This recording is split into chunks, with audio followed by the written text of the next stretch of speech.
This is The World This Weekend.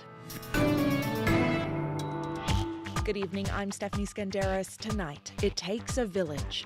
You can call and people show up. In our area, there's nobody else to call typically. In northern Alberta, fighting fires becomes a community effort. Also tonight, worries over a humanitarian crisis in Bangladesh after a massive cyclone made landfall today. Their shelters are made out of bamboo and tarpaulin, easily uprooted during a cyclone such as this. And as Canadians pay a new Netflix charge, Americans seem to be off the hook. If you were the company, you were testing something that you know is not necessarily going to be met with a whole bunch of smiley faces from viewers. You're not going to do that in your largest market, the United States. That's later, but first. Firefighting efforts are happening around the clock in Alberta, and with temperatures hovering around 30 degrees in some parts of the province, officials warn the situation remains extremely volatile.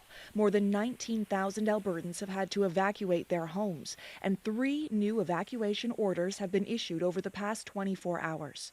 Colin Blair with Alberta's Emergency Management Agency says that number could climb even higher.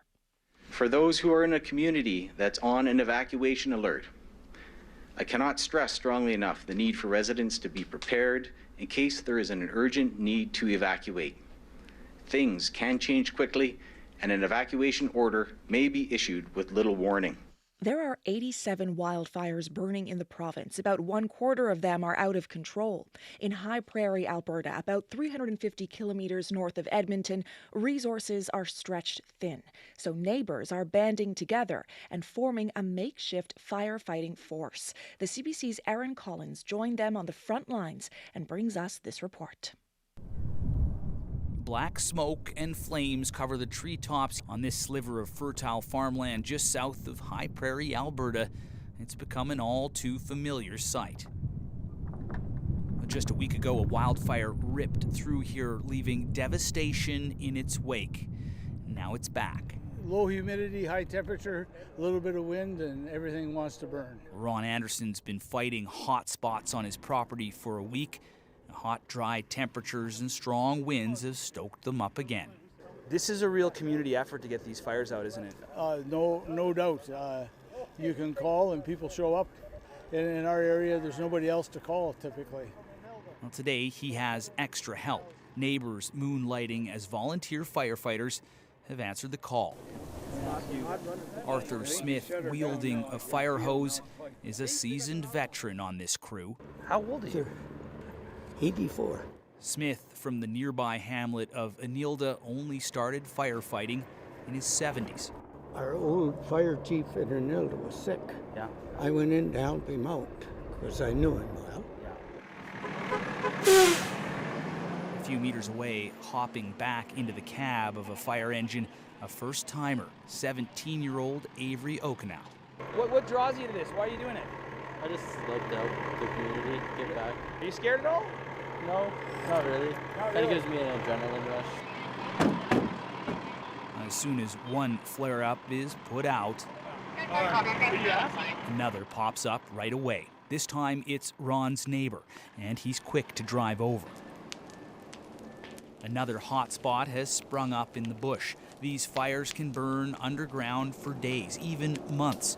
The danger here now baked into the soil on Margie Highland's property. I think we all better just park at home as long as we can and fight it. I think we're in for a long battle. Highland is relatively new to the area, only moving here a dozen years ago. But she quickly learned who her neighbors were. When I first moved here, and I didn't know a soul, and I'd go to work, and every day I'd come home and my snow would be plowed, and I didn't know who it was. And one day I caught him in action. Here it was Ron. I didn't even meet him yet. That's the kind of neighbor he is. Well, professional firefighters are here too, spread thin during this unprecedented wildfire season, unable to get to every fire burning here. I respect that. They know what they're doing. You have to respect that chain of command. Like, they have to go where they have to go. Like you were saying, they're just stretched too thin. Yeah, but as well, if you look right here, the fire is receding now. So it comes and goes quite regularly. Good luck. Yourself as well. Thank you. A community on edge, but still coming together, even as the fire threatens to run them out. Aaron Collins, CBC News, near High Prairie, Alberta. While fighting fires may be bringing some neighbors together, in some parts of Alberta there is a simmering anger, fueled by a sense that governments aren't doing enough to help. And locals say they have no other choice but to take matters into their own hands. Lindsay Duncombe is tracking all this from Edmonton, and I spoke to her earlier. So, Lindsay, how dangerous is it for people to be fighting fires on their own?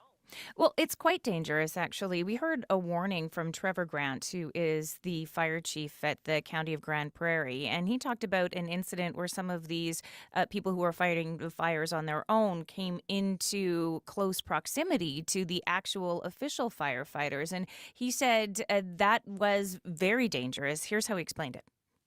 A citizen in their own personal piece of equipment, a dozer, I believe, came through the tree line opposite where the firefighters were working. Our firefighters had to run to get out of the way.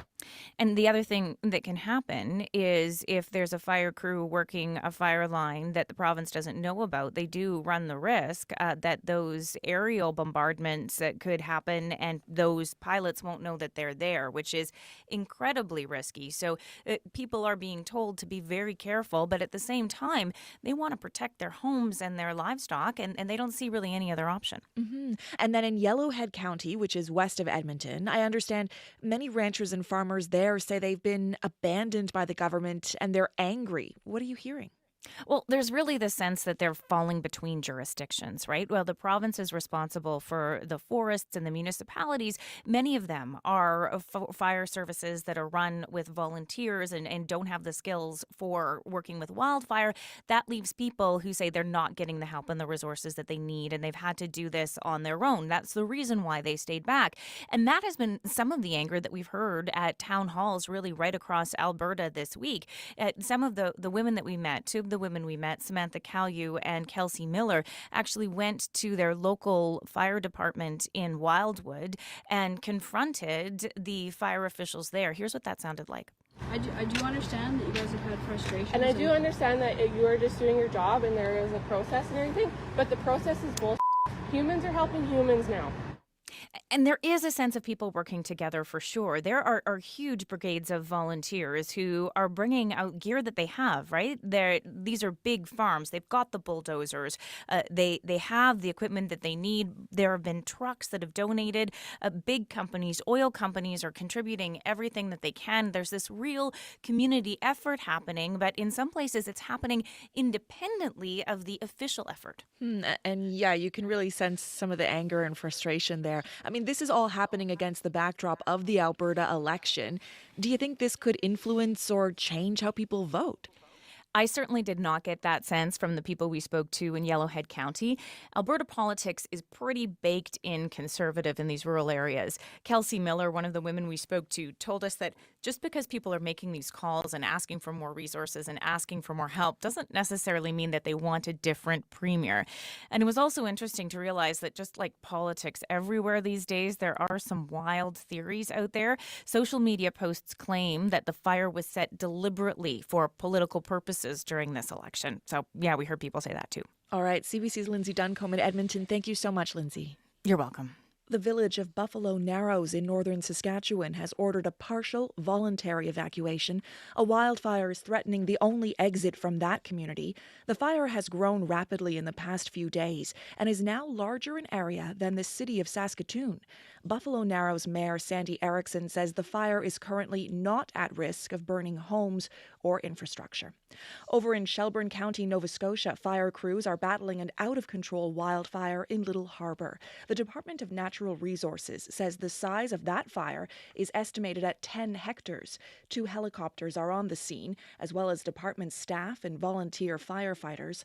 Roddy Conrad lives in nearby Shelburne. He was at the Little Harbour wharf checking on his fishing boat when he noticed smoke around 1:30 this afternoon. I see smoke, like little smoke, and it kept getting bigger and bigger and bigger, and next thing it's like, holy crap, someone looked good. Like the wind's picked up too a lot. An RCMP spokesperson says about 8 homes in the area have been evacuated. In Ottawa, there is more reaction to Canada's spy agency asking to meet with 2 more MPs to discuss foreign interference. That came after revelations that Conservative MP Michael Chong's family was allegedly targeted by the Chinese government. As Kate McKenna reports, questions continue to swirl about whether other MPs have been threatened. Can I assume, though, that if there are other parliamentarians who have been targeted by other countries, that someone has spoken to them, given what you've... Canada's Public Safety Minister once again facing questions about how many members of Parliament have been targeted by foreign threats. CBC's chief political correspondent, Rosemary Barton, spoke with Marco Mendicino. I think opening up and engaging parliamentarians through our security and intelligence agencies is definitely a key part of the strategy. Last week, a Chinese diplomat was expelled after the Globe and Mail revealed he was part of an alleged 2021 plot that sought to gather information about MP Michael Chong's family in Hong Kong for potential sanctions. But what's still not clear is whether other MPs also face threats.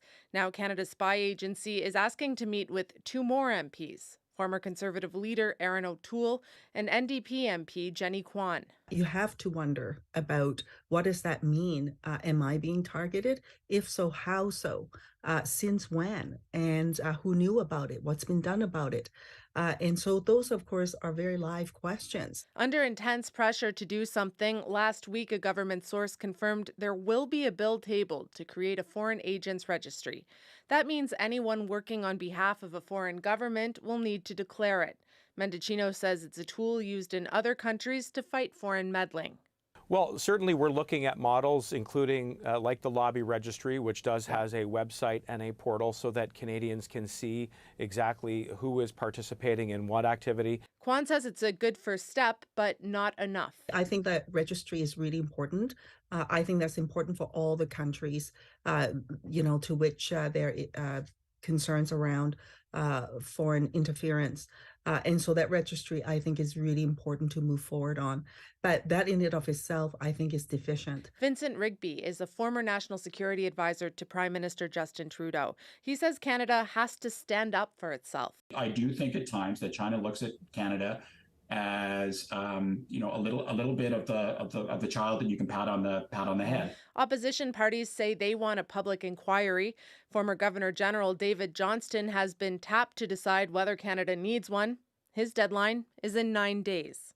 Kate McKenna, CBC News, Ottawa. Prime Minister Justin Trudeau announced 4 by-elections today. The votes will be held on June 19th. The 4 ridings up for grabs are Notre-Dame-de-Grâce, Westmount, Quebec, Oxford, Ontario, Portage-Lisgar, Manitoba, and Winnipeg South Centre.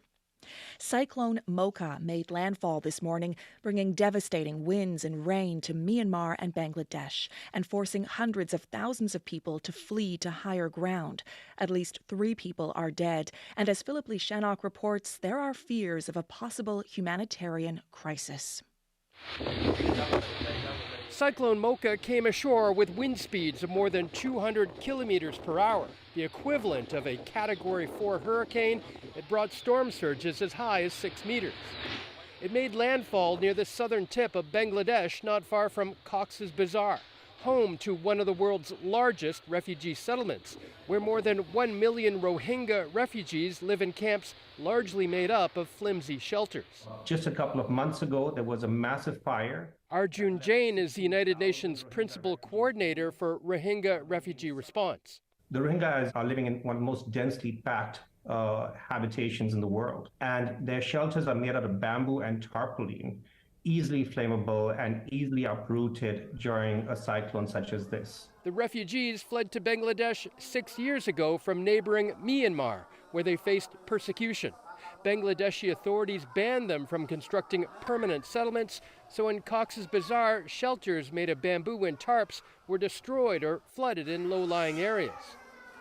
While winds have died down as the storm is expected to dissipate quickly, aid agencies are rushing to provide shelter and food to prevent a humanitarian disaster. Olga Serrato is with the UN Refugee Agency. To provide 50,000 daily hot meals, if the materials having prepositions such as tarpaulin, rope, and floor mats. The World Health Organization has sent emergency first responders to provide aid to the refugees. says spokesperson Margaret Harris. We've got more than 40 ambulances that remain on standby. This is in Cox's Bazar. 33 mobile medical teams to restore or provide access to medical services post-landfall. Around 400,000 people were evacuated from coastal areas in Myanmar and Bangladesh as the storm moves northeast towards India and China, weakening rapidly. Many are not sure what they'll return to. Philippe Shannock, CBC News, Toronto. Initial vote results from Thailand's election suggest change is on the horizon. โอ้ดีมากเลยค่ะเมื่อเช้าก็ตามข่าวอยู่เนาะแล้วก็ That's Paetontarn Shinawat, the 36-year-old leader of one of the main opposition parties, Pheu Thai, praising the high voter turnout. She's also the daughter of Thaksin Shinawat, whose government was overthrown in a military coup in 2006. Pheu Thai and another party, Move Forward, are now on course to win the election, but it's not clear whether they will be able to form the next government. The Thai Senate, whose members have been handpicked by the military, has the final say on who governs the country. Meanwhile, millions of ballots are being tallied in Turkey's parliamentary and presidential elections tonight, where the race for the top job is too close to call.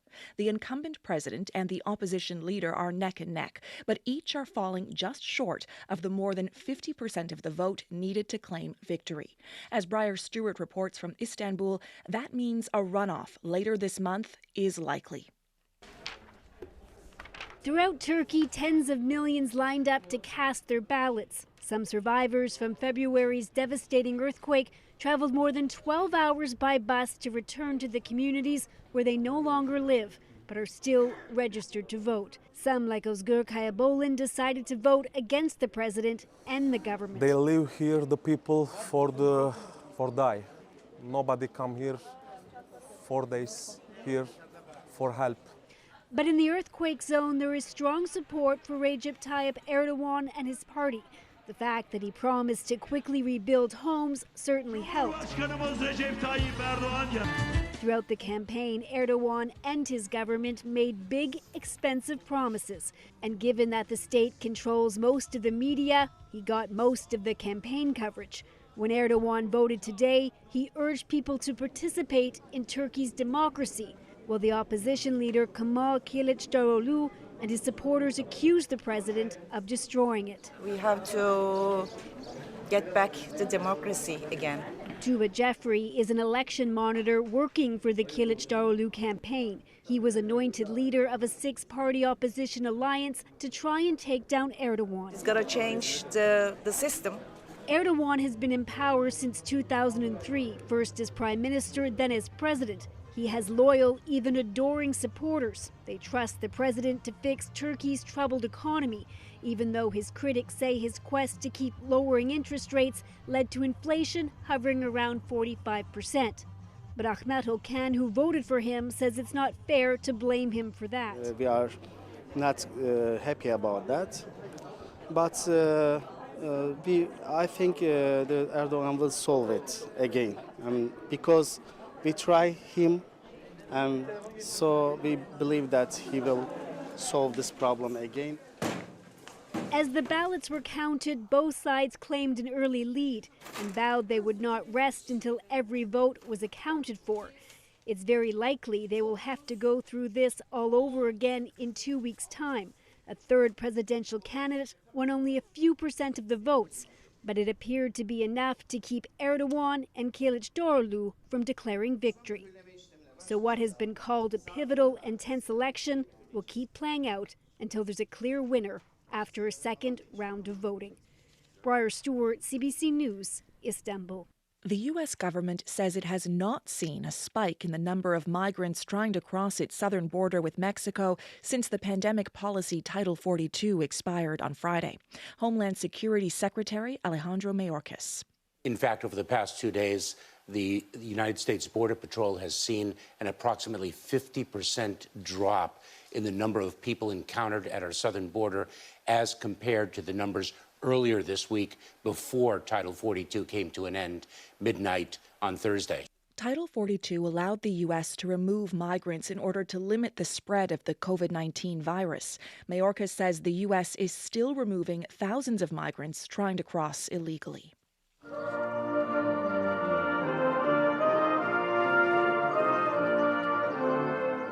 The Ukrainian national anthem rang out to welcome President Volodymyr Zelensky to Berlin. He met with German Chancellor Olaf Scholz as part of a European tour to discuss military aid and Ukraine's planned counteroffensive to reclaim Russian-occupied territories. The trip ended with Zelensky receiving the Charlemagne Prize for promoting European unity. Thank you very much. Thank you for your kind words about Ukraine and our heroes and our soldiers and our children. Zelensky's visit comes a day after Germany announced a new military aid package for Ukraine, costing around $4 billion. Scholz says his government will support Ukraine for as long as necessary. This evening, Zelensky made a surprise stop in Paris for a meeting with French President Emmanuel Macron to reaffirm France's support. In Serbia, a weapons amnesty is underway. Authorities say more than 13,000 guns and rifles have been turned in, some of them automatic, along with hand grenades and even anti-tank rocket launchers. The amnesty is a crackdown on guns after 2 mass shootings in which 17 people were killed, many of them children. Citizens have 1 month to hand over unregistered weapons or face prison sentences.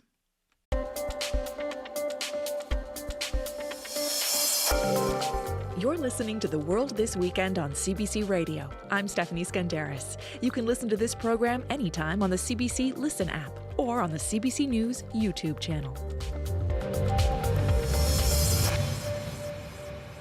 For thousands of French parents, sharing their family lives on social media isn't just for clout. It's also a lucrative business. But the French Parliament is taking a strong stance against so-called sharenting. It's passing a law that could give courts the power to ban sharing photos of children online. Freelance reporter John Lawrenson has that story from Paris. A family scuba dives in the waters off Bora Bora. The Cordier family takes pretty cool holidays, cycling in Barcelona, sand dune tobogganing in Brazil, thanks to mother Stéphanie's blog Famille et Voyage, Family and Journeys. She mentions companies in her posts on Instagram, Facebook and YouTube in exchange for services her family likes. But Stéphanie Cordier may soon have to think twice about sharing images of her kids. Soon-to-be adopted legislation will make parents responsible for their children's privacy rights. It also gives judges the power to ban parents from posting their children's images if it's deemed excessive. Cordier is in favour of the law because she thinks she's got the balance about right. It's going to bother some parents who overexpose their children, not me. It's not because it takes place within the framework of the family that you can make your children do anything you like. In any case, you risk your children confronting you later on saying, "You exposed me when I wasn't old enough to be conscious of what I was doing. There was nothing in it for me, and today I don't think it was good that you did that." Cordier's blog doesn't get as many hits as some of her fellow parent influencers. Bastien Tardy of marketing company Reach analyses data from social media about how influencers are performing. He says in France, parent influencers like Cordier are starting to take up a bigger slice of the social media pie. Compared to the biggest country in Europe, Spain, United Kingdom, Italy, and Germany, France is on top of the 5 countries. France made 14 billion of impressions through her parents' influencer, while the United Kingdom is second with 9.4. Tardy thinks most parent influencers will have no problem obeying the new rules, which is not what their critics want to hear. Thomas Romer is president of a pressure group called the Observatory of Parenthood and Digital Education that just commissioned a poll about parent influencers. He believes so-called sharenting is problematic even with legal safeguards. Some children are quite aware of the fact that they contribute to the family finances. For some children, this can be a weight to bear. The poll Romer commissioned shows almost half of France's parent influencers have no other source of income, while about 4% of them have hit the jackpot, making more than $68,000 per month. The anti-sharenting legislation has passed the National Assembly and will be debated in the Senate on the 9th and 10th of May. John Lawrenson, CBC News, Paris. Many Canadians use Netflix every day for their entertainment, and many use passwords shared by their friends, family, partner, ex-partner, etc., etc. Earlier this year, Canadians had to start paying extra to share passwords with people they don't live with. It's a charge Netflix said Americans would have to start paying too, but as Anis Haydari explains, that hasn't happened. I put in my dad's house, signed into it, and that's what the kids watched there. Dan Student had one Netflix account for his place in Grand Prairie, Alberta, and his dad's house. I am married and I have 5 kids, so we use it for all like the kids shows, and my dad watches my kids quite a bit. I'm Peppa Pig. Kids want to watch what kids want to watch, whether they're at home or at Grandpa's. So having the same Netflix account in multiple spots was handy, until the bill went up by nearly $8 a month to keep Netflix at Grandpa's. Yeah, it really sucks, but they're going to be doing what they're going to be doing. Peppa Pig got pricier. But if Dan Student's family was in Grand Prairie, Texas, instead of Grand Prairie, Alberta, their bill wouldn't have gone up. It was better to take a little bit of extra time. Co-CEO of Netflix, Greg Peters, says the company is delaying that extra fee, but just for customers who share their passwords in the United States. That's despite the company saying charging Canadians went really well. For Netflix, that is. You mentioned Canada. We're now in a positive member and positive revenue position relative to pre-rollout. Essentially, Netflix says it made more money and gained subscribers after it started charging Canadians more. And after seeing that, it opted to keep charging Americans less. If you were the company, you were testing something that you know is not necessarily going to be met with a whole bunch of smiley faces from viewers. You're not going to do that in your largest market, the United States. John Buffone is a media industry analyst with Circana in New York. He says Netflix has a lot to gain from charging more, but angry Americans may not react like Canadians. Let's say they misstep here, could send the stock prices tumbling. The American market, just the size alone, is enormous, that they've got to treat it a little bit more delicately. Vincent Georgi teaches marketing at the University of Windsor and is executive director of the film festival in that city. He says Netflix charging Canadians more isn't a surprise. I mean, we're less than 10% of the US market, so they can take some, a bit more carelessness with our own Canadian market because it matters less. Netflix wanted to experiment with consumer reaction in Canada first. And analysts say you can expect these kind of charges from other streaming services soon. They want Netflix to take the brunt of this and the brunt of the consumer heat around it. So some consumers, like Dan Student back in Grand Prairie, Alberta, have made a choice. We did beat around the bush for a while, but I canceled it. Netflix says it still plans to introduce the extra charges to Americans later this year. Anis Haydari, CBC News, Calgary. Oh, mother. Oh, mother, It's the day dedicated to making mothers feel special by acknowledging everything they do. If you asked my mom, she'd tell you that should be every day. As usual, she'd be right. Mother's Day isn't the easiest for everyone, and even the woman who invented it regretted how commercialized it became. But it endures as a time to appreciate the mother figures in our lives. I only love my bed and my mom, I'm sorry. Drake's mom has been getting shout-outs in her son's songs for years. Not everyone has that kind of platform, but CBC Newfoundland asked young kids what they love about their moms. She's good at making food. She's good at being a mom. Snuggling. Loving me. Mama, I love you. Mama, I care. The kids say their moms have been there for them, even through the more trying times. When they don't clean up my messes. When I don't follow instructions. When she sees the bills for my hockey. And so for all of that, the kids gave their moms a very special thanks. I love you and thank you for being the best mom. You're the best mom ever. I would tell her thank you for what she's done for me. In the 11 years of my life.